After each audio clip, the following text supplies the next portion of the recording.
Hey, Alison Ver Halen here, and today I am talking to you about writing text for humans, which is important because at the end of the day, that's who our text is for, right? Yes, Google gets a lot of attention. Yes, we need to make Google happy when we're writing our content, but there's kind of a fine line you have to walk between creating content for Google and creating content for real live humans. Because at the end of the day, if people see our content and they're not engaged by it and it doesn't make any sense to them and it doesn't resonate with them, they're going to click away and you've lost a chance to engage that prospect and potentially convert them into a customer, right? Also, if when they do that, when they click on your website, see your content, click away after a second or two, that is a bounce. And Google keeps track of those bounces. So if you have too high of a bounce rate, that can also affect your search ranking. So there is also an SEO reason to writing text for humans. At the end of the day, Google wants to point people towards content that will answer their questions and make their lives better in some way. And if people are bouncing away from your website, then clearly it's not answering their questions. So that is an indication to Google that your content is not as valuable as they want it to be. So by writing text for humans, you can also write text for Google. So how do you write text for humans? First and foremost, tell a story. You can have all the facts and statistics, but most of us, our brains don't work that way. Our brains are primed to engage with stories and to remember stories. So if you want to be memorable, who does not want to be memorable, right? If you want to be memorable, you have to tell a story that people will actually remember. I have a story that I tell about my business all the time that someone I was just in another Zoom room with, and they brought it up in the middle of this conversation we were having. They invited me to tell this story to the other people in the Zoom room because she remembered it, because it's a story. So I can tell you, for example, that, approximately 95% of people are using search engines like Google to try and find small businesses like yours, right? That sounds great. Are you going to remember that stat at the end? Probably not. But if I tell you that one day I got a call out of the blue for someone who was interested in my services because he was searching on Google for a writer and my information popped up, so he reached out and he called me, and after one conversation, it went really well. Suddenly I had a new client. Sounds awesome, right? Sounds like something everyone wants, right? So that is a story that you are probably going to remember more than you're going to remember the stat I just told you. So absolutely tell a story, which can be easier said than done. How are you telling a story? For a blog post, you have a couple different ways you can do it. You can always include a story right at the very beginning, which you absolutely should, because that is what's going to hook readers. That is what is going to get them engaged and keep them reading to the next point that you make. You only have, 7 seconds to get people's interest peaked. And if you lose out on those first 7 seconds, they're just going to click away. So having a story front and center in your content is the best way to engage them right off the bat, keep them reading. The other way is to tell a story throughout your content, which is my favorite way. So the way to do that is to use what I call the Cinderella format of storytelling. So what you do is you start off with that pain point, right? That is why people came to you. That is why they're searching for something, because they have a problem. They want a solution. So you have to convince them that you know what they're talking about. You can say, yeah, I can relate to that problem. And you're going to talk about that problem. So if we think about Cinderella, right? Or like when we meet her, she's down to one parent. She just has the one dad. He gets remarried. Then her dad dies, right? So that's a pretty bad situation. Then things get even worse. Suddenly she's forced to work as a scullery maid for her evil stepmother and stepsisters. So that's what you're going to do for your reader. You're going to twist the knife a little and remind them that if they don't solve the problem, it's going to get even worse, and paint a picture for them of what that will look like, how their life will get worse if they don't solve the problem. Now, you come in as the fairy godmother with the solution, right? So these are going to be your 3 points to your X number of reasons to do such and such, right? These are the solutions that you are providing to your reader so they can take those and apply them in their real life. And then when they work, they will see that you actually know what you're talking about, that you are the expert. So that's going to bring them back to you for more information and hopefully to hire you. But first, you got to provide that value. So give them the 3 tips and then paint a picture of how much better their life can be once they have that solution. So think of Cinderella at the ball, wearing a beautiful gown, dancing with the prince, life is as good as it can possibly get, right? So absolutely paint that picture for them. What will their life look like after they follow your tips, or even better, after they hire you or buy your product? So paint that picture, because that's what people are going to buy. But then you have to remind them that they have not yet bought or implemented your tips, right? Either one. So now you're going to bring it back to that pain point. Cinderella is, clock strikes midnight. She's taken away from the ball. She's running out the door. Her dress disappears. She's back in rags. All she's left with is the one glass slipper, right? It's helpful. That's your 3 tips, right? Here's your glass slipper. You've got 3 tips to implement in your day-to-day life. You can use that to make your life better, but it's just one glass slipper. If you buy my product or service, you can have the other slipper again, and you can have the whole gown and the palace and all of it. So remind them that if they don't solve that problem, if they don't reach out to you, they're going to be back in that pain point. So that's where your call to action is going to happen, because people are not motivated from a happy place. People are motivated from a place of pain. So remind them that they're still in that place of pain before you ask for that call to action, and then have a strong call to action. Make sure it's relevant to wherever they are in the buyer journey. So for most people, especially people in the professional services industries, especially people who sell something at a higher price point, people are not always necessarily ready to buy. Or if you're in a B2B industry, that also tends to have a longer buyer journey. So people are not necessarily ready to buy after reading just one blog post. You can invite them to read other related blog posts. You can invite them to subscribe to your newsletter and or follow you on social media. Maybe you have a free download for them. Maybe you have a webinar or a course that you're leading. Whatever the case may be, lead them to that next step in the buyer journey. You have to know what that next step is and lead them there. And again, give them a reason to make it motivational.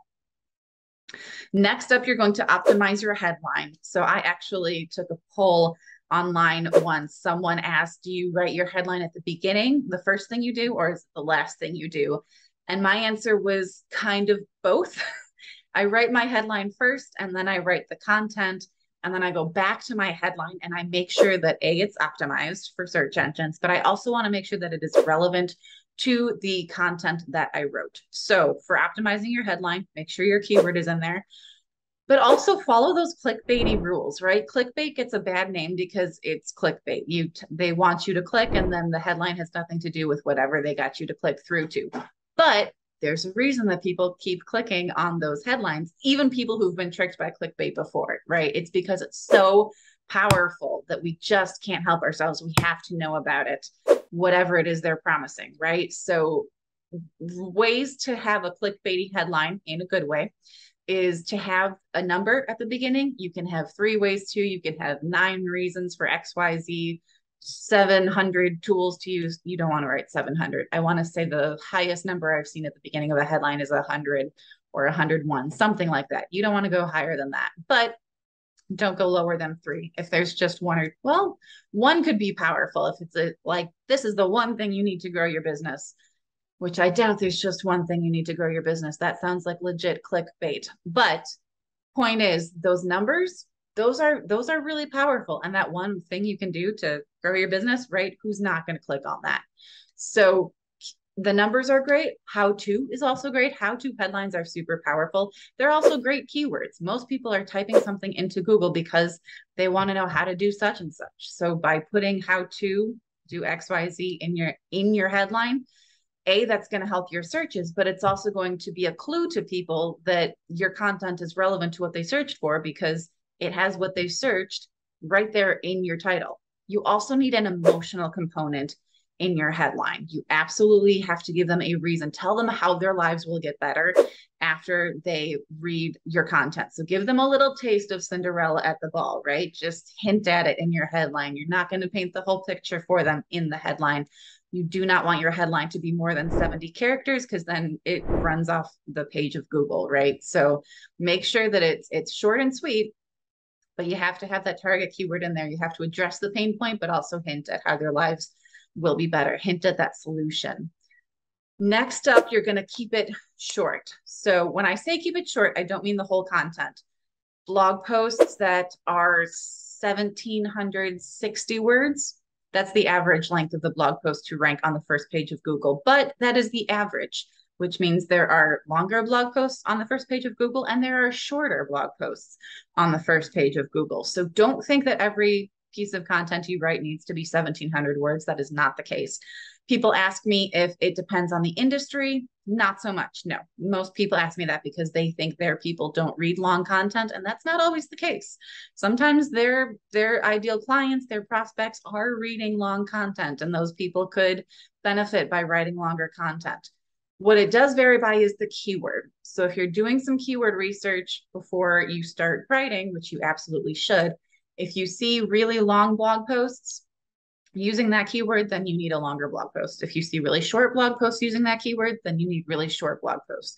The point is that you need it to be long enough to cover everything there is to cover on that given topic. Not only does Google love it, but humans love it. Yes, humans do tend to spend a lot of time engaging with longer content.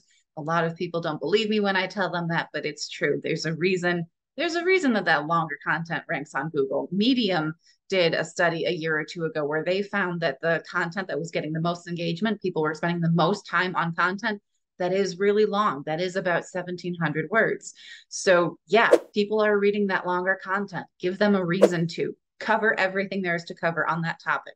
Don't aim for an arbitrary word count. Don't aim for 1,700 words or 2,000 words just because you think you need to. Cover everything there is to cover in a topic. If that happens in 500 words, great. If that happens in 2,000 words, great. Just make sure that you have that ultimate guide style post. Again, Google loves it and people love it. People are more likely to find what they need if you have covered everything there is to cover in that topic. Now, that said, the other thing you need to keep short is the paragraphs and the sentences. So I've seen a lot of blog posts where the paragraphs are only one, maybe two sentences long.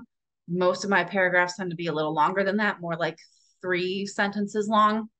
But occasionally, if I have a sentence I really want to stand out, that's going to be the only sentence for that paragraph. So you've got that white space and then that one sentence and then white space. So that A, helps it stand out, but B, it also makes it super skimmable, right? If people see a block of text when they come to your website, they might get intimidated and click away. Even readers like me, obviously I'm a writer and a reader. I love, love, love reading, but I also recognize that my time is limited and there's no way I can read all of the content that I want to read in the world. So if I see a huge block of text, I might look at that and go, do I really have time to read all this? I will be more likely to click away. Whereas if it's a really short paragraph, I go, oh, okay, I can read that. All that white space makes it super skimmable too. So people will read that first paragraph and scroll through that white space and read the next short paragraph and scroll to the next one through that white space, right? Before they know it, they've read 1,500, 2,000 words, right? Without even realizing it. So that is part of how people are reading longer content, is if you got that short paragraphs, those short sentences, that is really going to help people read your whole content without even realizing it. And again, tell a story that gets them hooked so that they can't help but keep reading. They will have to know they have to find out what happens next. You also want to use subheadings. You are going to have the people who just want to get in there, skim, find what they need, get out. So have those subheadings. A, it helps break up that text. Also, Google loves subheadings. It helps Google identify what your content is all about. But it also helps real live people skim through your content and find exactly what they need. I do tend to write blog posts that are 1,500 to 2,000 words long. So what I do with I have the subheadings, and then at the top, I have a table of contents that lists all of the subheadings and provides a link to each subheading. So if people see that and they see a certain section they want to read, maybe they know all about why to do XYZ, but they don't know how to do it. Or maybe they know part of how to do it, but then there's a specific tip I offer that they haven't investigated. They want to know more about that. They're going to click to that and they can go straight to that headline, that subsection of the content that I wrote, just get the information they need and get in and get out. So that is super valuable to those people. Next up, you're going to use images. So we are visual creatures, right? Text is great. Google loves text. We love text, but at the end of the day, we are still visual creatures. We want to be able to see visuals that help us understand the content that we are consuming, but also helps break up the content. Again, if people see a huge block of text, that can be really intimidating, but if they see some text and an image, and then some text and an infographic or a video. That's going to help break it up for them and make it super skimmable for them. When it comes to using images, try to avoid using stock images because that tends to look amateurish and that doesn't really add value to what you're saying, to the content you're providing. Try to add value any way that you can. So try to provide images that help people understand the content that they're reading, right? So I'm sure you've seen people talk about how running a business, starting a business, failure, how to reach success, right? People think it looks like a straight line, and really it's up and down and all around and loop-de-loops. And you have all these visuals that you've seen. I'm sure you've seen it because I've seen them all the time, right? All these memes that are like, this is what people think success looks like, and this is what it actually looks like. You remember that because we're visual creatures. We are primed to engage with that kind of thing. If you have lots of data, statistics, facts, information that polls that you've done or someone else has done, and you have a lot of numbers to go along with what you're saying, that's great.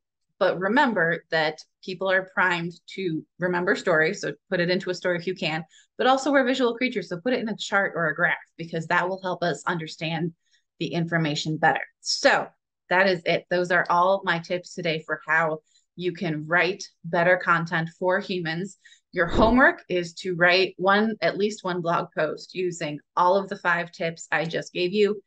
I did give you 5 tips. So see if you can write a blog post using all of those tips and let me know. I want to see it when you're done. I'm Alison Ver Halen. If you want to check me out, my company is avwritingservices.com. And you can send me those blog posts. I want to see those. I am at info@avwritingservices.com. Have a great week and happy blogging.